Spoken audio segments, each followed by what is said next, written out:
Tonight on the show, the star of the hit BBC drama The Night Manager and one of the hottest men around. Okay, just get ready. Yes, ladies and gentlemen, here he is. It's Tom Hiddleston! Let's start the show!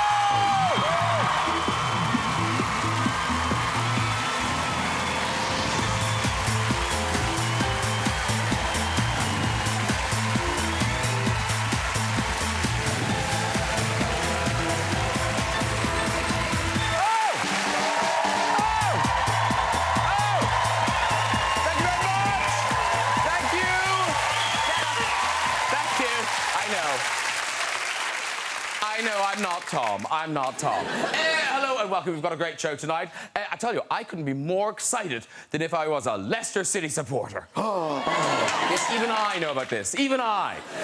Well done, Leicester. Isn't it great? It's lovely. It's great. No. It's a fabulous, fabulous story. From the Thai owners to the Italian manager. It's a fantastic example of British talent coming through. Now, the names, of course, of all the players are going to be legendary. Jamie Vardy, the others.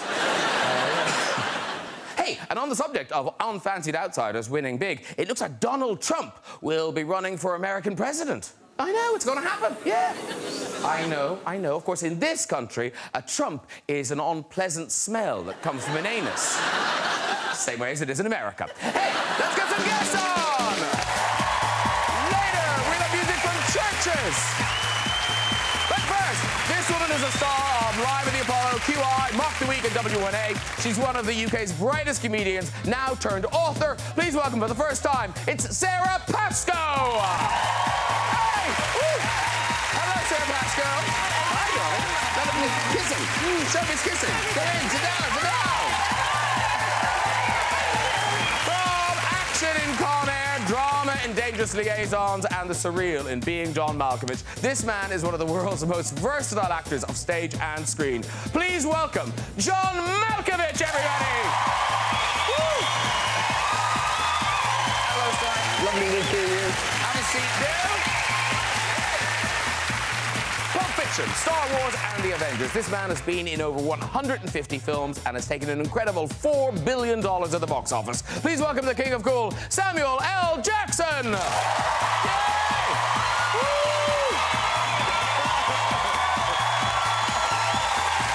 How are you? Lovely to see you. Come in and sit down. He rose to fame as Marvel's villainous Loki and recently wowed us in the BBC hit drama The Night Manager. Now he brings us a virtuoso performance as Hank Williams in I Saw the Light. Please welcome Mr. Tom Hiddleston! Oh!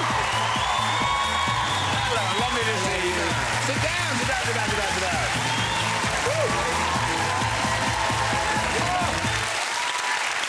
So, welcome all. It's a warm first-time welcome to Sara. Hi. Hello. Hi. Welcome to the couch. Everyone else has been on before. Tom, have you recovered from your last appearance? Just about, yeah. Yes. Have you told the others what happened the last time? I don't think I have. You were halfway through telling me, and then we had to come out here. Oh, So well, you'll listen with interest now. I was sitting in your position, and in my position was sat the great American actor Robert De Niro. And I was challenged, requested, required by... Suggested, I think. by Graham to do an impersonation of Robert De Niro in front of Robert De Niro. To this day, I still don't know why I did that. We've got a still. We've got the still at the moment. There you are with your De Niro face. Good face. Face is good. There, Robert De Niro down the other end in his cap just going, you mean this face? Oh, now, here's the thing. John Malkovich, I was saying this to you in the corridor, you've never been in a film with Samuel L. Jackson. No. Mm-hmm. But that's because you've both been in, like, a lot of films. Mm-hmm. It's so weird there's no Venn diagram where you're both in there. Mm-hmm. No. Well, none of my movies are serious. He's a serious actor. No. I was in Con Air. I auditioned for Con Air. If that's serious, I'm an astronaut. One of the jobs I did not get. I wanted to be in that movie. And now, Sara Pascoe, I'm saying Sarah. It is Yes, Sarah. it is Sarah. Because there's no H. No, it's spelt without an H, so sometimes people think it's Sara, but it's not. But it worked out in my favour, actually, because there's a woman who is called Sara Pascoe with an H. And for ages, you know, people, well, comics especially, they always talk about getting lots of abuse on Twitter and stuff, and I was always kind of backstage being very sympathetic, but thinking, I'm just universally loved. And then, yes, and then I got an email from a woman through my website who says, can you warn me the next time that you're on television, because I'm getting a lot of messages saying that I'm a fat and so sorry, Sara Pascoe. With an H. But I am sorry, because I recently checked back to see if she was still on Twitter, and she's changed her little bio to not the one who is on live at the Apollo. Everyone's a critic. Because Tom Hiddleston, university, have you had any bad reviews? No. To make a man feel good, Graham. No, I was in a play. I'd never, ever been professionally reviewed. And in the paper the next day was a British theatre critic who said I was completely out of place, too young, too rada, and projecting about as much masculinity as Graham Norton. Wow. Wow. Sorry. That's good. That's good. I've been dragged into your bad review. No, don't apologize. No, I've been dragged into your bad review. There's nothing to do. I wasn't even there. Like it's your fault, Sarah. Yes. And as I sit across from you now, I think how terrifically butch you are. I've really made an effort tonight. Oh, dear. Now, Tom Hiddleston, you bring us a new biopic telling the life story of the country western star Hank Williams. It's called I Saw the Light. It opens tonight. And Hank Williams, it's a name that I think, particularly British people, we know the name, but we're not quite sure of where he is in the country and western pantheon, what his songs are, why his life is interesting. Yeah, well, you know, he was basically, he's considered as one of the godfathers of American music. He was almost the first guy doing a particular thing. He was from Mount Olive, Alabama. He was born in 1923, and he became a huge star. And he wrote some of the most recognizable songs in the American songbook. I mean, just to help people, just name some of the hits. Yeah, so he, Hey Good Looking is one of them. What you got cooking? What You Got Cooking? Move It On Over, Lovesick Blues, Why Don't You Love Me, I'm So Lonesome I Could Cry, Cold, Cold Heart. Are you still naming songs? He's having a breakdown this end. And for you, it's this. Obviously, it's a big acting challenge because it's a real person, it's a specific accent. Yeah. But what really is phenomenal is the music that you perform. Thank you. And you hadn't done this. Never. I was never in a band. I was never in the choir. Singing was exclusively for an audience of one in the shower. Me. Badly. Thanks for pointing that out. Yeah. Just in case anybody got any ideas. Yeah, hiding in hotel rooms. But you didn't play the guitar before, and you play in this? I play in this, yeah. I play everything, and I sing And you'd everything. never played? Well, I'd noodle around. Yeah. I'd noodle around as a student. You know, I'd learned Knocking on Heaven's Door and Simple Twist of Fate. Yeah. What was the... Because it's not just singing, it's very specific singing, the yodeling and everything. I mean, presumably not everyone can do that. No. So if you discovered you couldn't do it, were they going to fire you? Or were they going to dub Hank Williams? What was going to happen? I honestly don't know. Can you yodel as Robert De Niro? All of your talents. Let me check. No. Can you give us a little yodel? So it goes a little something like this. Oh, God, here we go.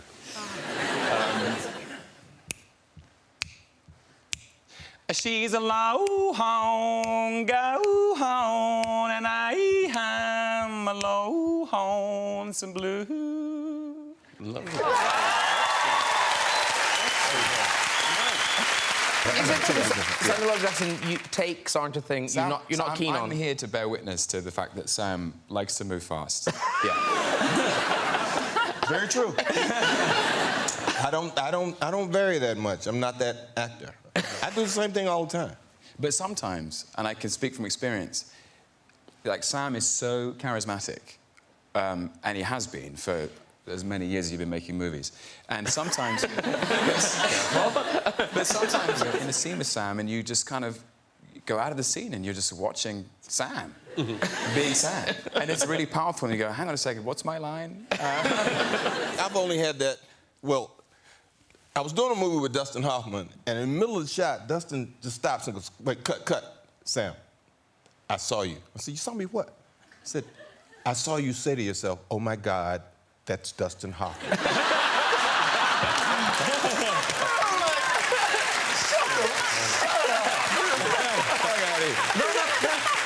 You were amazed. You were amazed. Oh my God, I'm acting with Dustin. Was it in Dangerous Liaisons, John, you had the person who was coaching you on historical accuracy? He was a count, the count of something or other. And he came to a chateau where we were shooting, and I think probably somebody involved with the film, I don't know, the studio or the director or somebody, had decided that probably I might require some tutoring in some of these historical notions and customs. And so he watched us rehearse a scene, and someone came in and I bowed, and he said to me, you know, I know 2,000 bows from this period, and that doesn't seem to me to be one of them. Many bows to Yeah. know, to have memorised. Yeah. Too many. And I said, well, now, you know, 2001. Yeah. Hey, we've got to mention the night manager, Tom Hiddleston. I mean, what a huge success that thing was. Thank you. I mean, it was really good. It was really good. You were great in it. And it's on in America now, isn't it? Yes, it just aired episode 3 this week, yeah. And what's it on over there? AMC? AMC. AMC. I'm recording it. Oh, I see. Yes. Don't tell me. No, okay. But now you've already said no more, but haven't BBC said there is more? What's the truth, Tom? Well, goodness. Okay. The truth is, we've got to the end of the adaptation of the novel. Yes. So the Night Manager, the novel by John le Carré, has been adapted. There's no more Night Manager to adapt. No more night to manage thus far. Might it influence him? Isn't it his son has the production company that makes it? That's right, yeah. So there will be more, won't there? He'll think of something else for that manager to do. You never know. He's the day manager now. And listen, we must ask you, James Bond, Tom Hiddleston, what's the scoop? What's going on? Oh, listen to that. Listen to that. Yes. Well, Graham, what can I tell you? I don't know. Has anyone talked to you about it? No one's talked to me about Are it. you allowed to talk about it if they talk to you about it? Or is there a non-disclosure even in the chat? I promise you, no one's talked to me about it. It's, I think it's come about because in The Night Manager I play a spy, and we all know that in the iconography of British culture, there is a spy that we all know, and his name is James Bond. So people have made the link. Also, I've always wanted to see him yodel. 00. Oh, oh. Yeah, we go. Yeah, we go. Yeah. That's right there. Now, we must mention Samuel L. Jackson. You're back as a spokesperson for One for the Boys. Yes. Which raises awareness of men's Male cancer. cancer, yes. Men's cancer. And I've never asked you this, because you've been on to talk about it before, but how did you get involved with this? Have you had a kind of scare yourself, or is it a personal thing? No, what's the story? actually, the young lady that does my publicity or publicity bookings when I'm here in the UK, Sophia Davis, had a friend who passed, who never said anything. All of a sudden, he was just kind of sick and dead, and boom. So she was very disturbed by that, and we had conversations about men and why they don't talk like women do or have this whole pink thing going on and check themselves. So she decided we need to figure out a way to get men talking about, cancer and let them know that, a lot of men in this country die from cancer.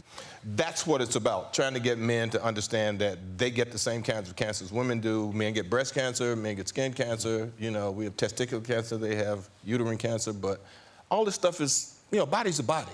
We want guys to know that if you feel something, say something to somebody, go get checked. Early detection, 90% of the time you get, taken care of and saved. You don't have to go through the misery.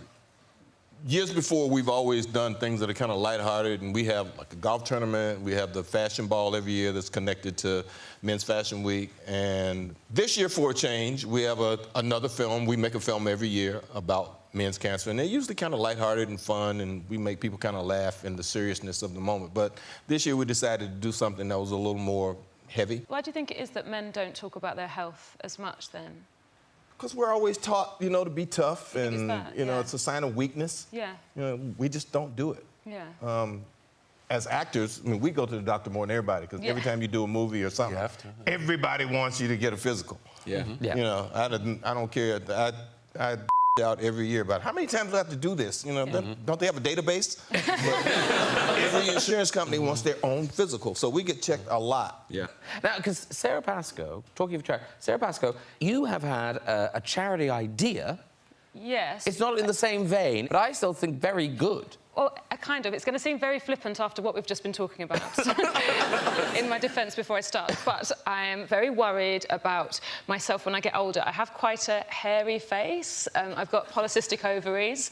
And I'm worried about what happens when I'm a really old lady in hospital and without anybody to perhaps check me with some tweezers. So this is my charity idea. I'm looking for volunteers. So basically what happens is young women go into hospital wards and just pluck the chins and the faces of older women for them so they can kind of be their ill respectfully. And it's going to be called Dignitash. And we're looking for your support. It's good. I like it.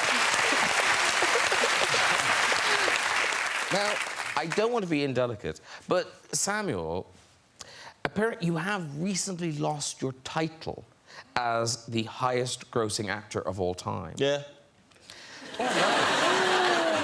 I've been displaced. Yeah. By? Harrison Ford, again. I displaced him, he displaced me, but hey, it's only 70 mil. Yeah. It's like a weekend. I got him covered in July. Yeah. It's a weekend. Yeah. Weekend. He's lucky I'm not in Captain America 3 now. Have you seen the new Star Wars? Yeah. Okay. All right.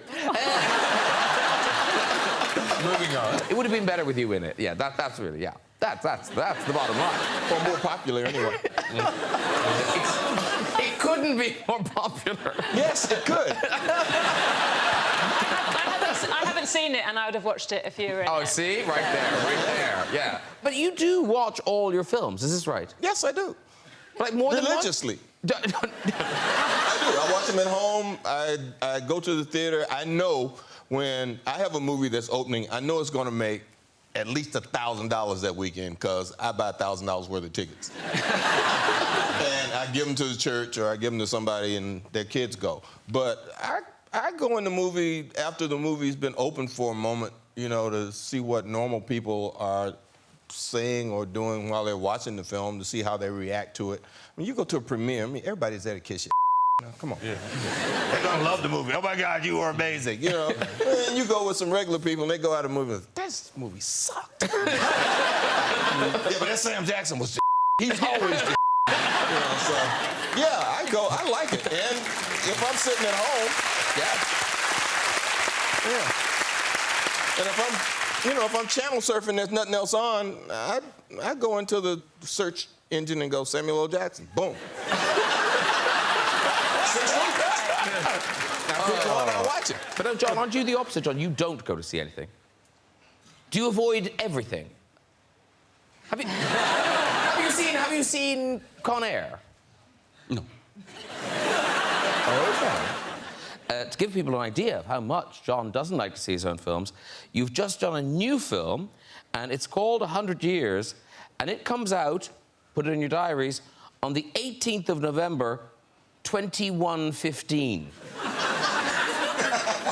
No. Like, have you really made that film? I have, Graham. Sadly, I must say, it's not the first one I've made that no living person will ever see. Let's be clear. I have made that film with Robert Rodriguez. It's a short film for the French cognac company, Rémy Martin, and that cognac takes 100 years to make.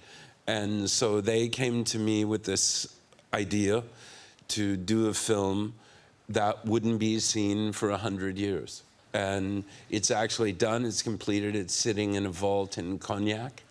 And I have these kind of metal tickets. There's some cognac fans. Oh, at I the see. back. Not just Cognac fans. drinkers. Yeah. He said cognac. They're very young. Like, we're the only people that'll still be alive in 100 years. Killed everything by then. Well, I'm sure Don Malkovich fans will still be alive and waiting. Because you know, fans are such a big thing in your world. Now, Samuel L. Jackson, you've had some very famous fans. I'm thinking about the person. Was it a Michael Jackson tribute or a concert? Yeah, Michael Jackson was doing, I don't know what he was doing. But he was having a series of concerts in New York. And I was there one night to introduce Whitney Houston and Usher. And I was standing backstage waiting to introduce them. And somebody walked up behind me and started reciting the Ezekiel speech, which happens a lot, you know. And I was like, oh, who is this? I turn around, and it's Marlon Brando. I'm like, oh, wow. I let him finish, and I'm like, oh, my God, Marlon Brando, you're reciting a speech from mine from a movie? I love that movie. That's like awesome. So he's like, we need to talk, and he gives me his phone number, and naturally, when I get back home, I call him. And when I call the number, it's a Chinese restaurant. And I go, is Mr. Brando having dinner there? And they go, hold on. And sure enough, he comes on the phone.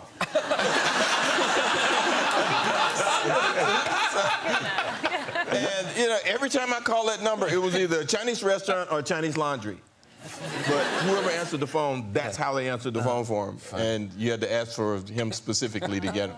But also, the big thing fans know, of course, is fan art. And Sara Pascoe, I know you have had that accolade of people sending you fan art. I mean, yeah, so I've got one piece, and I think fan art is a strong word. We've got a picture. Should we see it first? Yes, OK. Okay, So it's of me. And actually, it's worth saying that it's of you. It's of me. It is. This is the fan art of Sara Pascoe. Now, the reason I think fan art is a very loose term is I was given this at a gig in lieu of payment. I don't want to brag about my career. Well. But that's because the guy who ran the gig had spent too much at the bar to pay me, so... He painted that? Yes. Clearly, after being at the bar. Of me. What are those bits? I just think they're just free biscuits, donuts or something. Have you been sent pictures of people who tattooed your face on their bodies? Oh, no, I'm not there yet. Have you got Yeah. One day. Yeah. I get them in my Twitter feed all the time. There's guys who have whole calves, or a picture of jewels on their chest, or Nick Fury. It's kind of crazy. People love the event. And now, Tom Hiddleston, you have fan art, but such specific fan art. There's a lot, yeah. And does it all come from this one scene? Was it the first Thor movie with the spear? Right, yeah. Yes. There's a scene in the first Thor film where I'm trying to attack Thor, Chris Hemsworth as Thor, with a spear. And I jump in the air, and he dodges out the way, and I bring the spear down, and it wedges itself into the floor. And then I use it to spin myself around and kick him in the chest, which has been interpreted by fans as a demonstration of my hidden talent at pole dancing. Pole dancer. Yeah. No, seriously, there's so much of this. This is just one example of Loki really going for it on the pole. Oh, my God.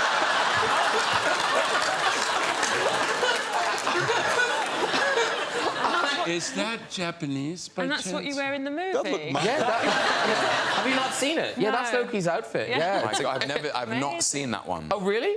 We'll print it out. You can take it home. Wow. Now, a broad church tonight because John Malkovich is directing a play called The Good Canary. And is this the third time you've directed this film? It is. Or play? Play.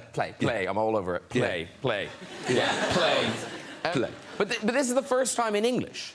First time in English, yeah. But it was written in English. It was written in English, and 2007, I had it translated, and we did it in Paris.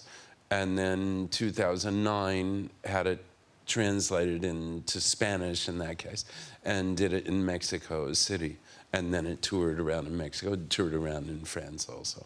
And this will be the first production in English. And basically, what is the story with The Good Canary? What is it about? Part of the story I can't really tell because that's what happens in the play, which would be quite a spoiler. But it's essentially about a young couple. The male of the couple has just had his first novel published and reviewed, which has become an enormous success. And he's married to a quite difficult, fantastic character, speed addict and general lunatic. Because the Rosengigs, it gets all these big, huge names now. Yeah, My ex-boyfriend works there. Oh. yeah. Yeah, if you see Kieran, say hello. What does he do? Actually, I shouldn't have said that. Because that's true. Half a glass of champagne. Yeah, if you want someone to play the speed addict, you keep me in mind. But that's enough now. Now, Sara Pascoe has published an autobiography called Animal. Oh, I say it's an autobiography. Yeah. It's sort of the story of your life. It's got some autobiographical details, but it's not an autobiography per se. It's a kind of very light-hearted science book about how the female body evolved. That sounds like a joke, but it is. Yeah. That is what it is. Yes, yeah. And you did lots of research. You lived as a woman. I have, almost since I was born. So it kind of worked its way out of an Edinburgh show. So in 2014, I'd been researching for an Edinburgh show, and I wanted to talk about female sexuality, and I found out about kamikaze sperm. Do you know what I mean by that? No, let me tell you. So basically, men have two kinds of sperm, kamikaze and egg getters. And kamikaze can't fertilize an egg. What they do is they fight other men's sperm when they're mixed together. So they either fight or they block. And how do they get mixed together? Well, this is the next question. This is the next logical question. I can answer that, Tom. Just checking. Well, I have a terrible... Whenever anyone talks about this, and it is the generation I think I grew up in, all I can think about is the opening sequence of Look Who's Talking. Yes. With Bruce Willis. You can hear Bruce Willis saying, "Hey, man, let me through." For ages, I thought I could remember being in the womb because of the beginning of that film. And I realised my memory was actually being those guys. Wow. But the book, it also... we should say there are some... there are serious things in the book, and there's kind of a lot really honest, brutally honest stuff about your own life in the book. I didn't really realise how honest it was until other people responded to it, like, "Oh, I can't believe you've told everyone." But I think I'm a bit like that after a wine. I'm someone who can't help it. I tell everyone else's secrets, and I could go, "I'm a Gemini, I'm a communicator." Not an excuse. But on stage, I mean, it does seem like that you and your boyfriend in different comedy clubs on any night of the week are workshopping your relationship in front of strangers. That's That's a nice way of putting it. You didn't think about his body shape that he didn't like? That's the thing is, I love my boyfriend's body, and so it was with complete affection. I talked about it. He's a 34-year-old man. He's got very thin arms and legs and a massive belly. And I was doing stand-up because I loved that belly. Like, he looks pregnant. I love to stroke it and imagine it's our child. And complimentary. And then he heard me saying it, and he went on a diet, and I felt really bad. And he only lost weight from his arms and legs. I do feel terrible about it. It's horrible, isn't it? I'm a horrible girlfriend. And I'm sure when he hears the reaction to that joke... I just made it worse. But now, this... I have heard you told a story, and it is... I mean, I don't know if you have limits in the things you talk about. But you did talk in the past about your cat. Oh, yes. And it's quite a personal story. It is Do you a mind personal story. I don't mind telling you. So it was two cats I had. Oh, it's two? Yes, Okay. and we'd gone to... I don't have them anymore because I split up with that boyfriend and they live now with his mum, and that's another happy story. Say hello to Kieran. Yeah, no, it's a different boyfriend. So, basically, we got them from Battersea Cats and Dogs Home, and they were called Ashley and Topaz, and so then I changed their names to Archie and Thelma, because I didn't go to university for 3 years to have working-class cats. And obviously, cats are brilliant, brilliant pets, and they're beautiful animals, and I love them very much. And what's embarrassing about this... Basically, I got a vibrator. For reasons, let's not share those. And I got a vibrator, and I couldn't enjoy it, because whenever I switched it on, the cats, no matter where they were in the house, they thought it was another cat purring. I, rushed to make friends with it. Is that the bit you meant? Yeah, that's the one. True story. I love that story. He had 2 cats and a rabbit. Yeah.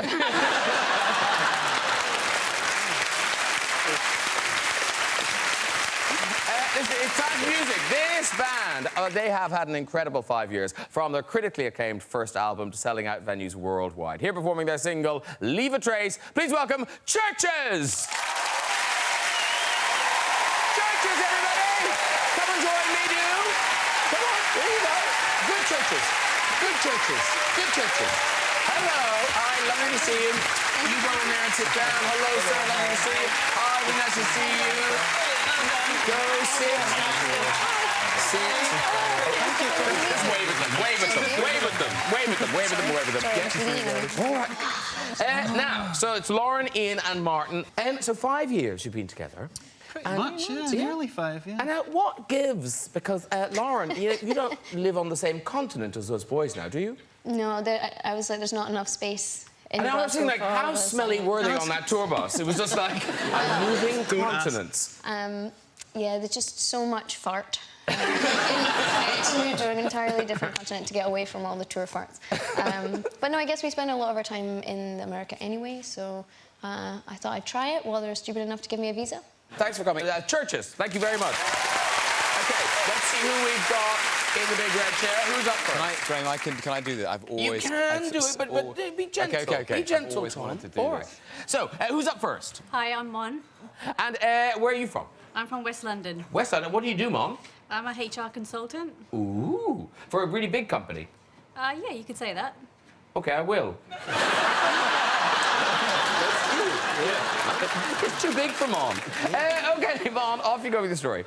So basically, I was going on holidays with family and friends, and we got to India, and our plane arrived. It was the only flight that arrived at about 3 o'clock in the morning. And we were all picking up our luggage, and from a distance, I noticed someone, and I thought it was Tina Turner. So I went up to her and I said, "Are you Tina Turner?" And she goes, "Yes, I am." I go, "Oh, do you mind if I can get a picture taken with you?" And she goes, "No, I'm going to get mobbed here." And I sort of looked over my shoulders and I go, "But I'm the only one that's in front of you."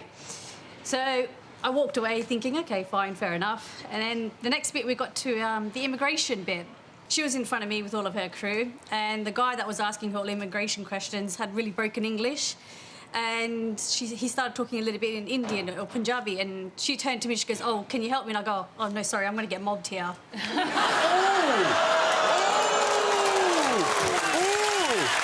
You can walk. You can walk. Oh, I did not see that coming. Oh, good. I did not see that coming. That's good. No, because I was thinking, it wasn't really Tina Turner. No, it was just, yeah, Tina being a bit of a Well, to be fair, she never said please. Is that what the problem was? OK, quickly, one more. Hello? Hello. Hi, what's your name? I'm Debbie. Debbie. Hi, Debbie. What do you do? I'm a mother. That's quite enough. OK. Do you have many of the children? Two. Two. OK, how old are they? 19 and 10, sorry. Wow, just lost 2 years of her life there. Yeah. Don't you start again? Those are the drinking years. Yeah. OK, where are you from? South East London. South East London. We'll just leave it at that. All right, off you go with your story. So I'm in bed with an ex-lover of mine, and we decided we'd engage in some grown-up activities. Yes. You know, dinner for two. More than 68, but not quite 70. Because I'm so lazy by nature, I'm on the bottom. And so I can't breathe through my mouth, obviously, because it's full. I've taken a very deep breath through my nose, at which point his testicles form a tight seal across my nostrils, so I can't breathe at all. So I'm wriggling around panicking. He's thinking, obviously, oh, she's loving me. She's really loving it. Because what I understand, I don't know, someone should... maybe I need help, but... No. I envisaged two people say like this. Yeah. But if something is in her mouth, why would the thing below it be in her nose? Because he's going that way. 69, John. 69. But also... 69.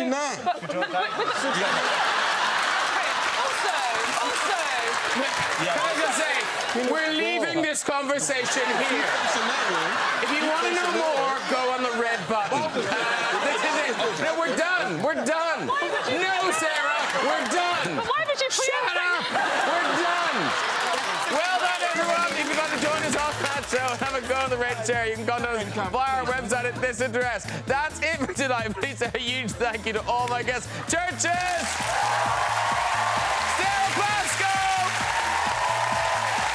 Malkovich! Samuel L. Jackson! And Tom Hiddleston! Join me next week with music from will.i.am, comedian Jack Whitehall, X-Men stars James McAvoy and Jennifer Lawrence, plus Hollywood legend Johnny Depp. I'll see you then. Good night, everybody. Bye-bye!